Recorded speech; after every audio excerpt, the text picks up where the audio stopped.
Well, it's time for floor number 2 of Ancient Inheritance. We've defeated the priest on floor 1, so this big red teleporter has appeared and allows us to move over to the floor number 2 map.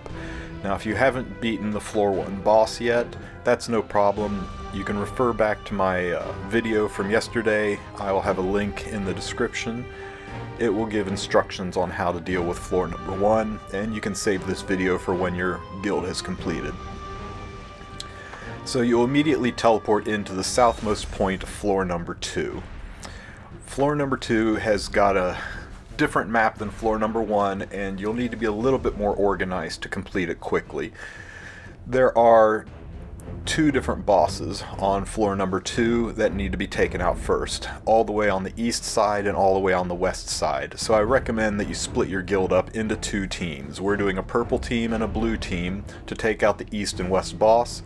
I marked the location of scrolls and relics and tents on the map, and once the east and west boss are defeated, then we can all converge on that central boss that blocks access to the floor boss. So you'll notice people are able to leave notes. Hopefully you have nice guild members like this who advance scout out the place and let you know where relics and scrolls are. If you see a nuisance note like this one, that no matter how many times you click on it, it just keeps saying you can't leave notes or won't let you see it, that is a tent. I don't know, it's some kind of a glitch that maybe because the tents take up more than one hex on the map that you can't read notes placed on tents. So if you can't read the note, it's a tent. So I'm going to go ahead and speed up the animation a little bit while I'm wandering through the map.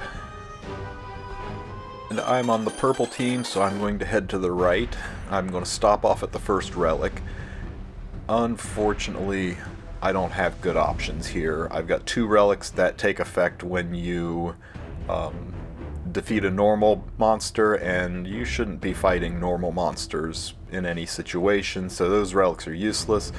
The 4-leaf clover one, that's nice. That's supposed to give me better relics when I use other relic chests, so maybe I can go ahead and use that relic, and it will let me get better options when I open other relic chests.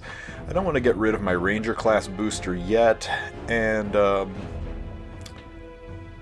getting 2 class enhancements using an unknown scroll, man, both of those are good. I went ahead and replaced Old Nib, but I immediately regretted it. I probably should have replaced the Ranger one, because really I'm not doing any fights on this floor yet. This day is mostly going to be spent walking, and because this day is mostly going to be spent walking, I'm definitely going to stop off at that tent to get more provisions. We'll check out this scroll first. So here's hoping we get something good out of this scroll, especially after that lousy relic chest we just opened.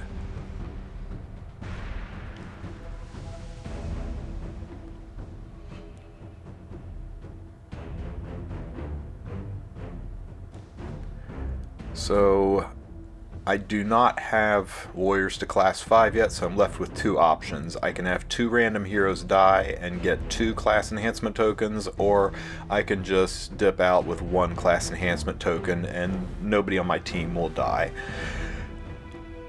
To be honest with you, today is a walking day. I'm basically just rushing over to the area where the boss is. I'm not expecting to fight anything, so I don't think losing 2 units is going to be that bad. Normally I would avoid this one, but I went ahead and took the hit and lost Tamarin and Euphine. Again, that's okay. I'm not planning on doing any fighting on this run anyway. Go ahead and wander around here towards this other relic. Before I use that relic, I'm going to go ahead and camp. It'll give me some extra provisions, which will help with this long walk ahead of me. So there's my 4 extra provisions and a little bit of experience. We'll go ahead and see what's in this relic chest, and I got defeating normal monsters, additional EXP,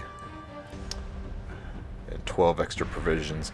You know, if I had room for it, the 12 extra provisions would be nice.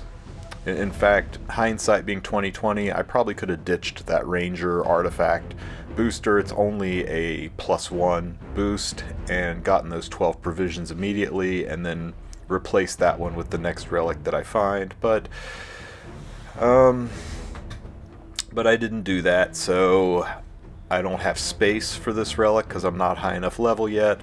So I basically just trashed it and moved on. With nothing else in this area really interesting me, I just went ahead and moved over to the elevator to advance on the next stage. Simply walking did give me enough experience points to upgrade my classes, so I'll go ahead and bump my warriors up to level 5, which is a substantial stat bonus, and I've got enough left over to bump my healers up to level 3. I'm getting to the point where I might start throwing a couple extra points into rangers as I get them, but I'm out of enhancement points, so I will just leave that for next time.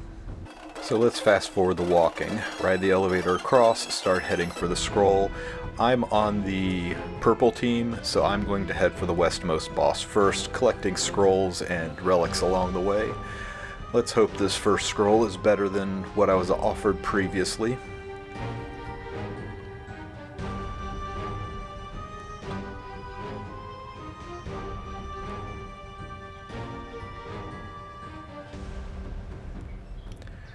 Okay, so I can lose 2 walking provisions, something that requires me to be a higher exploration level than I am, or decrease random class by, ooh, god. So that's 3 class enhancements, but I have a 50% chance to reduce one of my skill levels by 1. Okay, so let's rationalize this. That's a 50-50 shot that is even going to happen, and if it happens, I'm only really focusing on 2 or 3 classes out of the 6. I'm feeling like gambling. I'm going to take it. Man, I hope this didn't reduce my warrior class.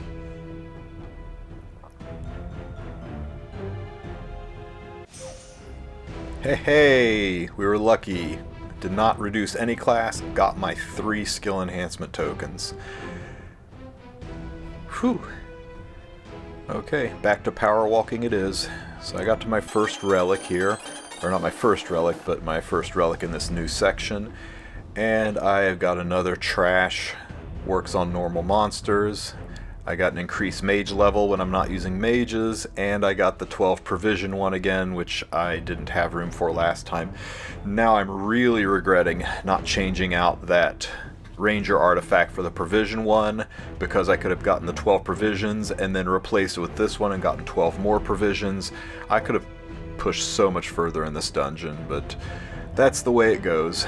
I will go ahead and use the tent because I'm down to 5 provisions left. And my walk is almost over.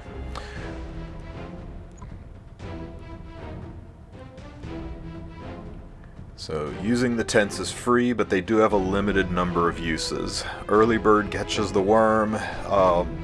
If you get to a tent and it says uses exceeded, such is life.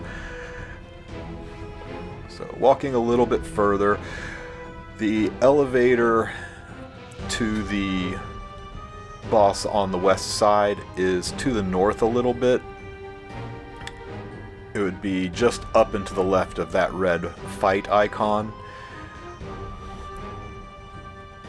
And the return elevator is on the bottom left. So that one is actually the return elevator. I do want the relic, so I'm going to go ahead and go over to it, but you'll need to go to the upper elevator to cross this gap. Sadly, I only have 3 provisions left, so we'll have to wait till tomorrow to see what's inside that relic. That northern elevator pad there won't let me cross. The elevators are one way, so when I click on that, it won't even show me a use icon. I need to use the north elevator to cross the gap. So this will probably be a 3 to 4 day series to complete floor number 2. If your guild hasn't made it here yet, check the description for the link to my video floor number 1. I hope you enjoyed this mostly walking tutorial, and if you did, I'd appreciate if you could drop a like and maybe even a subscribe. Have a great day.